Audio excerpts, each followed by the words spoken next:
Channel को कई अलग अलग तरीक़ों से ट्रेड किया जा सकता है।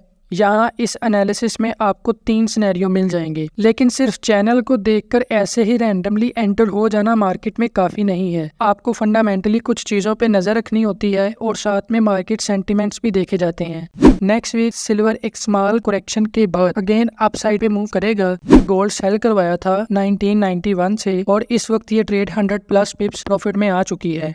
NZD स्विस का हम यहाँ से रिवर्सल एक्सपेक्ट कर रहे हैं अप टू 0.63। अगर देखा जाए तो यूरो कैट इस वक्त 320+ पिप्स प्रॉफिट में है। Euro NZD target achieved 400 pips. Euro ओजी target achieved 400 pips. Swiss yen इस वक्त अपने ऑल टाइम हाई पे है। CAD yen running 170+ pips profit. Dollar CAD running 290+ pips profit.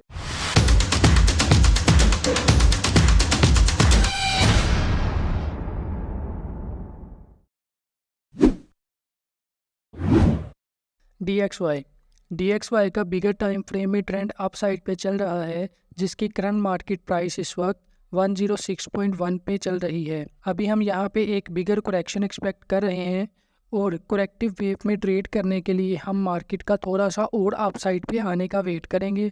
उसके बाद यहाँ इस एरिया से सेलिंग अपॉर्चुनिटी आइडेंटिफाई करेंगे।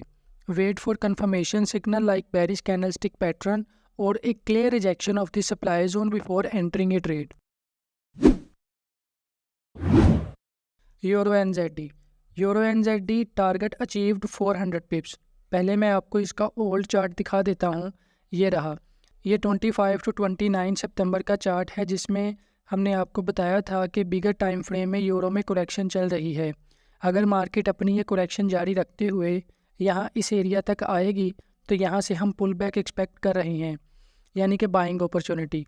तो आप देख सकते हैं कि मार्केट ने अपनी ये करेक्शन कंप्लीट करने के बाद हमारे हाईलाइटेड एरिया से मार्केट ने पुल बैक किया और हमारी फेवर में मूव कर गई। नेक्स्ट वीक हम एक स्मॉल करेक्शन के बाद अगेन इसे अप साइड पे ही देख रहे हैं। गाइस, पर्सनली तौर पे मैं इस स्मॉल करेक्टिव वेव और इस अप वेव पे ट्रेड नहीं करूँगा। मैं वेट करूँगा कि मार्केट एटलीस्ट अपने प्रीवियस हाई तक आए, उसके बाद आपको अपडेट कर दिया जाएगा। गाइस, हर चार्ट या हर एनालिसिस ट्रेडेबल नहीं होता। ये ट्रेडेबल तभी होगा जब प्राइस हमारे मतलब के प्राइस एरिया में कंफर्मेशन दे। फॉर एग्जांपल, एक trader simple support and resistance level पे काम करता है, तो वो प्राइस के सपोर्ट या रेजिस्टेंस लेवल तक आने का वेट करेगा, फिर वहाँ कंफर्मेशन का वेट करेगा, जैसा कि रिवर्सल कैंडलस्टिक पैटर्न या ब्रेकआउट स्ट्रक्चर। इसलिए तो कहते हैं, do not think that every time you look at the chart you should click a trade. In trading you have to be selective. Euro AUD, euro OG target achieved 400 pips. Guys, जब मैंने ये signal share किया था तो आपको बताया था कि यूरो ओजी का long term trend up side पे चल रहा है, जिसकी बिगर टाइम फ्रेम में करेक्शन चल रही है। 7 अक्टूबर को यूरो ओजी का ये एक फ्री सिग्नल मैंने अपने ट्रेडिंग व्यू और ट्विटर अकाउंट पे शेयर किया था, जिसका लिंक आपको डिस्क्रिप्शन में मिल जाएगा। ये 1:4 की ट्रेड थी, जिसका ओवरऑल टारगेट 400 पिप्स का था, जो कि अचीव्ड हो चुका है। नेक्स्ट वीक एक स्मॉल करेक्शन के बाद हम इसे अप साइड पे ही देख रहे हैं। अगर नेक्स्ट वीक मार्केट अपने इस जोन तक आती है तो यहाँ से हम सेलिंग अपॉर्चुनिटी आइडेंटिफाई करेंगे। CHF-JPY, स्विस येन इस वक्त अपने ऑल टाइम हाई पे है। इससे पहले इसने 1979 में अपना हाई बनाया था, जो कि 158.4 था, जबकि इस वक्त स्विस येन की करंट मार्केट प्राइस 167.8 पे चल रही है, जबकि लास्ट वीक में इसने 168.4 का हाई लगाया है, जो कि इसका ऑल टाइम हाई है। हिस्ट्री में इतनी हाई प्राइस पहले कभी नहीं हुई। ये अपने प्रीवियस हाई से भी 1000 पिप्स अप साइड पे हाई लगा चुका है, जो कि अभी भी रुकता हुआ नज़र नहीं आ रहा। तो ऐसी सिचुएशन में आपका price action, chart pattern, Elliot wave, even supply and demand कुछ भी काम नहीं आता। उसकी वजह यह है कि चार्ट पैटर्न्स और सप्लाई एंड डिमांड के लिए आपको प्रीवियस हाइज की ज़रूरत होती है, जो कि आपको यहाँ पे नहीं मिलेंगे। जबकि इलियट वेव के लिए कुछ स्पेसिफिक रेशियोज देखी जाती हैं, ओवरऑल साइकिल देखा जाता है। बिगर टाइम फ्रेम में हम ये कर सकते हैं, लेकिन वो कुछ ज़्यादा ही बड़ा हो जाएगा, जो कि हर किसी के लिए सूटेबल नहीं है, क्योंकि यहाँ फॉरेक्स मार्केट में एक बहुत बड़ी कम्युनिटी स्कैल्पर्स और इंट्राडे ट्रेडर्स की होती है, जिनको डेली प्रॉफिट चाहिए होता है, जो कि पॉसिबल नहीं है। और ये चीज़ तो पोजीशन ट्रेडिंग की तरफ चली जाएगी, जो कि मोर देन 90% लोगों के लिए हजम करना थोड़ा मुश्किल होगा। यहाँ आप VSA का सहारा ले सकते हैं। या इस एरिया में अगर आपको end of rising market, buying climax या टॉप रिवर्सल मिले तो आप ट्रेड कर सकते हैं। लास्ट वीक में मैंने स्विस येन में एक ट्रेड लगवाई थी जिसका लिंक आपको डिस्क्रिप्शन में मिल जाएगा। एक बात याद रखिएगा, मेरी ट्रेड्स को फॉलो करने के लिए मेरे रूल्स भी फॉलो करने पड़ेंगे, अदरवाइज़ आपके लिए दिए गए एनालिसिस से फ़ायदा उठाना बहुत मुश्किल होगा। बल्कि अगर मैं ये कहूँ कि इम्पॉसिबल है तो ये गलत नहीं होगा। Canada JPY cat yen running 170 plus pips profit. यहाँ पे एक सप्लाई जोन था जिसके फेक आउट पे हमने ट्रेड की थी। उस वक्त हमने आपको बड़ी डिटेल के साथ फेक आउट को एक्सप्लेन भी किया था। अगर आपने वो फोरकास्ट नहीं देखा तो नो प्रॉब्लम, आप कमेंट सेक्शन में बता दीजिएगा, मैं अलग से उसका एक क्लिप निकाल कर पोस्ट कर दूंगा। कैट येन को गाइस हमने बाय किया था 111.043 से, जबकि इस वक्त कैट येन की करंट मार्केट प्राइस 109.236 पे चल रही है। नेक्स्ट वीक हम एक डाउन वेव एक्सपेक्ट कर रहे हैं। गोल्ड के बारे में गाइस आपको लास्ट वीक बताया था कि 4 आवर्स टाइम फ्रेम में एक डाउन ट्रेंड चैनल भी है, जिसके ब्रेकआउट पे लास्ट वीक हमने आपके साथ एक अप वेव के बारे में एनालिसिस शेयर किया था। तो आप देख सकते हैं कि मार्केट ने एग्जैक्टली वैसा ही किया है। ये अप्रोक्सीमेटली 300 पिप्स की अप मूव हम एक्सपेक्ट कर रहे थे, जबकि मार्केट ने 600 प्लस पिप्स अप साइड पे मूव किया है। चैनल को कई अलग अलग तरीक़ों से ट्रेड किया जा सकता है। यहाँ इस एनालिसिस में आपको 3 सिनेरियो मिल जाएंगे। ये जो आपको डाउन ट्रेंड चैनल बना नज़र आ रहा है, ये as a support and resistance level के तौर पर भी काम करता है। पहले हमने यहाँ से सेल करवाया था, उसके बाद फिर इसी चैनल की सपोर्ट से हमने आपको बाय भी करवाया था, जो अगेन हमारी फेवर में मूव किया था। उसके बाद लास्ट वीक में इस चैनल के ब्रेकआउट पे हमने अगेन बाय करवाया था, और ये वाला एनालिसिस भी आप देख सकते हैं हमारी फेवर में गया है। आप इसे as a support and resistance level के तौर पे भी यूज़ कर सकते हैं। लेकिन सिर्फ चैनल को देखकर ऐसे ही रैंडमली एंटर हो जाना मार्केट में काफ़ी नहीं है। आपको साथ में और भी बहुत सारी चीज़ें देखनी पड़ेंगी, जैसा कि ये वाली ट्रेड करते वक्त यहाँ नीचे एक डिमांड जोन भी था जिसके चैनल के साथ ओवरलैप करने से प्रोबेबिलिटी काफ़ी बढ़ गई थी। इसके अलावा आपको फंडामेंटली कुछ चीज़ों पे नज़र रखनी होती है और साथ में मार्केट सेंटिमेंट्स भी देखे जाते हैं। नेक्स्ट वीक हम यहाँ एक डाउन वेव एक्सपेक्ट कर रहे हैं। इसका भी हमने एक फ्री सिग्नल अपने ट्रेडिंग व्यू और ट्विटर अकाउंट पे लास्ट वीक में शेयर कर दिया था, जिसका लिंक आपको डिस्क्रिप्शन में मिल जाएगा। लास्ट वीक में हमने गोल्ड सेल करवाया था 1991 से, और इस वक्त ये ट्रेड 100 प्लस पिप्स प्रॉफिट में आ चुकी है, जो कि मैं आपको दिखा भी देता हूँ। ये रही। इसका स्टॉप लॉस हम ब्रेक इवन पॉइंट पे कर चुके हैं। फ्री सिग्नल के लिए आप हमारा फ्री व्हाट्सएप ग्रुप भी ज्वाइन कर सकते हैं, इसका भी लिंक आपको डिस्क्रिप्शन में मिल जाएगा। USD JPY dollar yen last week में कोई ख़ास मूवमेंट नहीं हुई, जहाँ था अप्रोक्सीमेटली वहीं पे ट्रेड हो रहा है। जस्ट 30 पिप्स अप साइड पे मूव किया है। लास्ट वीक में 149.5 पे ट्रेड हो रहा था, जबकि इस वक्त 149.8 पे है। नेक्स्ट वीक हम एक्सपेक्ट कर रहे हैं कि मार्केट अपना प्रीवियस हाई ब्रेक करके एटलीस्ट यहाँ इस एरिया तक आए। उसके बाद हम यहाँ सेलिंग अपॉर्चुनिटी आइडेंटिफाई करेंगे।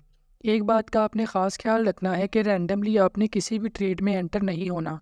आपने बस इसे अलाइन करना है अपने ट्रेडिंग सिस्टम या जो भी स्ट्रेटजी आप यूज़ करते हैं। अगर उसके मुताबिक ट्रेड बनती होगी तो आप करेंगे, अदरवाइज इग्नोर कर देंगे। USD CAD dollar CAD running 290 plus pips profit. Dollar CAD का ये एक फ्री सिग्नल था जो मैंने अपने ट्रेडिंग व्यू और ट्विटर अकाउंट पे शेयर किया था। इसका भी लिंक आपको डिस्क्रिप्शन में मिल जाएगा। डॉलर कैट को हमने 1.34165 से बाय करवाया था। ये 1:4 की ट्रेड थी, जिसका ओवरऑल टारगेट 400 पिप्स का था, जबकि इस वक्त डॉलर कैट की करंट मार्केट प्राइस 1.37145 पे चल रही है, जो कि 290 प्लस पिप्स प्रॉफिट बनता है। नेक्स्ट वीक अगेन हम इसे अप साइड पे ही देख रहे हैं। अगर मार्केट अपना प्रीवियस हाई ब्रेक करके यहाँ इस एरिया में आती है तो यहाँ से हम सेलिंग अपॉर्चुनिटी आइडेंटिफाई करेंगे।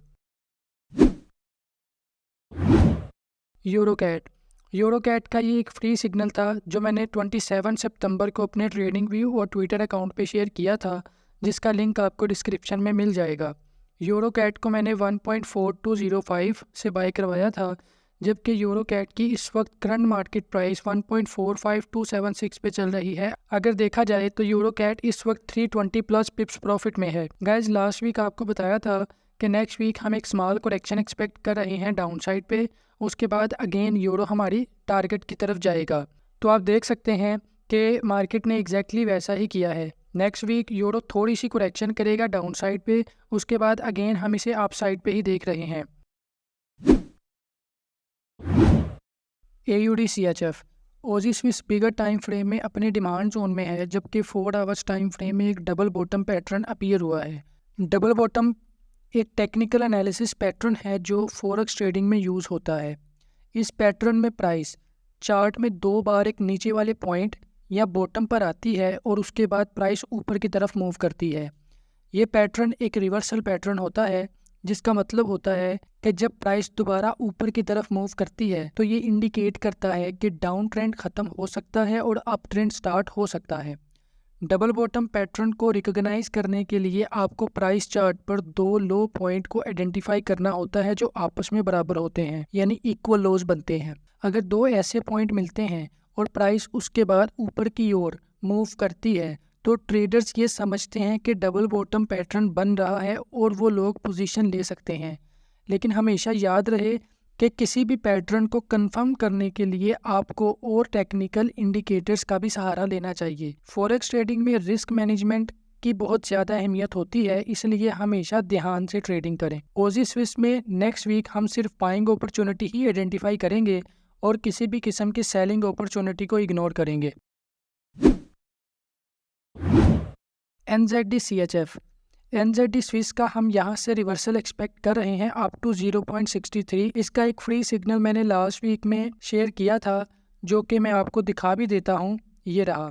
ये 1:11 की ट्रेड है, जिसका ओवरऑल टारगेट 1100 पिप्स का है, जिसका ऑर्डर एग्जीक्यूट हो चुका है। नेक्स्ट वीक हम इसे अप साइड पे ही देख रहे हैं। यूरो-CHF यूरो स्विस को हम नेक्स्ट वीक से लॉन्ग टर्म अप साइड पे ही देख रहे हैं। इसका भी मैंने एक फ्री सिग्नल अपने ट्रेडिंग व्यू और ट्विटर अकाउंट पे शेयर किया था, जिसका लिंक आपको डिस्क्रिप्शन में मिल जाएगा। CHF के ऑलमोस्ट सभी पेयर्स हम अप साइड पे ही देख रहे हैं, जिनमें Aussie Swiss, NZD Swiss, euro Swiss और कैट स्विस शामिल हैं, जिनमें 2 के सिग्नल्स मैंने लास्ट वीक में ही शेयर कर दिए थे, जिनमें NZD-CHF जो कि 1:11 की ट्रेड जिसके बारे में अभी आपको बताया है। सेकंड, ये जो चार्ट आप देख रहे हैं यूरो स्विस, जबकि बाकी 2 पेयर्स पे जैसे ही कोई सेटअप बनेगा तो आपके साथ शेयर कर दिया जाएगा। कनाडा-CHF कैट स्विस ऑलमोस्ट अपने ऑल टाइम लो पे है। इसको भी हम नेक्स्ट वीक से लॉन्ग टर्म अप साइड पे ही देख रहे हैं। इसका भी मैंने एक फ्री सिग्नल शेयर किया था ट्रेडिंग व्यू पे, आप चेक कर सकते हैं। इसका भी लिंक आपको डिस्क्रिप्शन में मिल जाएगा। सिल्वर लास्ट 2 वीक से हमारी फेवर में मूव कर रहा है। ये 2 अक्टूबर टू 6 अक्टूबर का प्राइस चार्ट है। उस वक्त सिल्वर 22.15 पे ट्रेड हो रहा था, जब हमने कहा था कि इस हाईलाइटेड एरिया से हम बाइंग अपॉर्चुनिटी आइडेंटिफाई करेंगे। तो आप देख सकते हैं कि मार्केट अपना ये टारगेट अचीव कर चुकी है। नेक्स्ट वीक सिल्वर एक स्मॉल करेक्शन के बाद अगेन अप साइड पे मूव करेगा। जैसे ही कोई अपॉर्चुनिटी बनेगी आपको अपडेट कर दिया जाएगा। गाइज, आपको हमारा वीकली फोरकास्ट कैसा लगता है, इसमें और क्या इम्प्रूवमेंट होनी चाहिए, कमेंट सेक्शन में ज़रूर बताइएगा। Thank you.